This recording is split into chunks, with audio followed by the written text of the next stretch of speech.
Hello and welcome to this week on Drinking with Dave.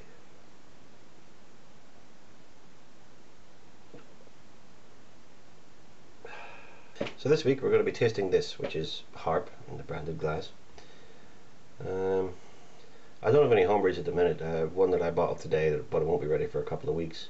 We have other batches coming up, but at the moment everything we had we drank. We've gone to parties and done other things, so we're out of homebrew, so back to a factory beer. Visual inspection first. Very light color, this beer, verging slightly into the orange, but only ever so slightly. The head on it is pretty large, lager bubble head. You can see the lacing there. It's a nicely carbonated, very clear, pleasant looking beer. And smell test. There's an earthy kind of woody smell to it. Not really a whole lot going on. I mean, there's obviously some hop here, but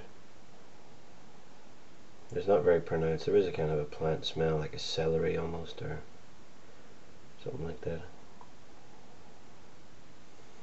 Anyway, on to the tasting.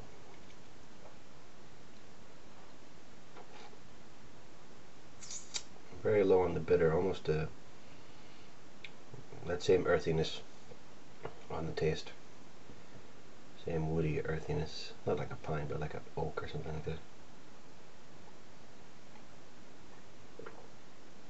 It's a pleasant beer, but there's nothing really outstanding about it. I mean, I think it's more drinkable than Heineken, but well, Heineken is pretty drinkable. I mean, this is maybe a little bit more flavorful than Heineken, without as much of that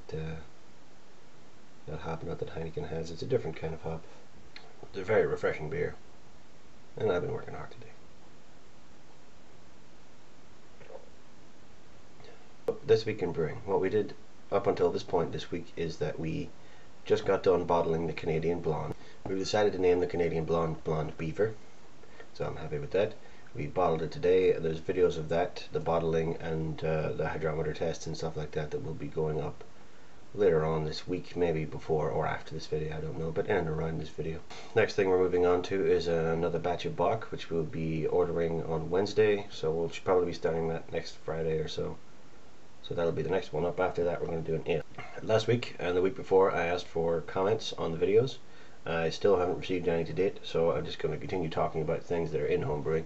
Last week it was sugar, and relating to sugar, this week we're going to do the hydrometer. Now, hydrometer comes in, this one is a Stevenson Reeves hydrometer for home wine and beer making. It comes in this little tube, and this tube has pretty much everything on it, how to read it, on the beer making, it gives you, on this little tube here that it comes in, it gives you expected starting and final gravities for dry wine, medium wine, and sweet wine. It tells you what to do for beer making. Beer making starting specific gravity varies widely from 1.035 for weak beers to 1.060 or more for strong beers. Do not bottle or keg until hydrometer sinks below 1.006 or bottles will burst. Now that I'm not sure. I think the specific gravity at the end, your final gravity, really just depends on what kind of ingredients you've used in the beer.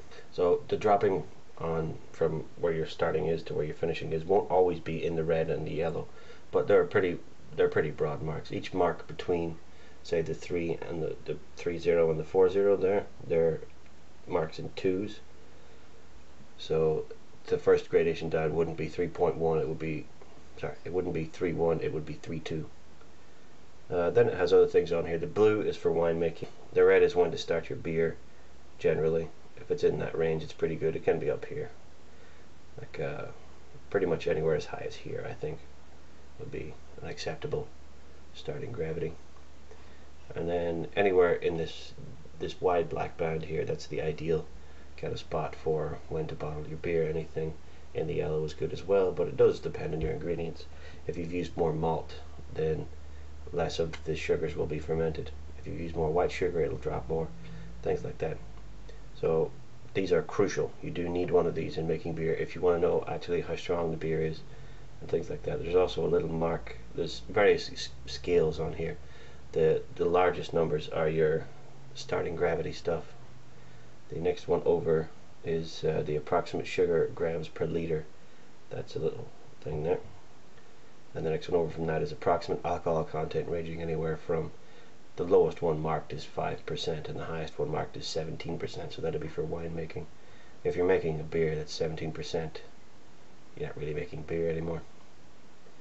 But these are very, very handy. I would suggest making beer at all, you would need one of these.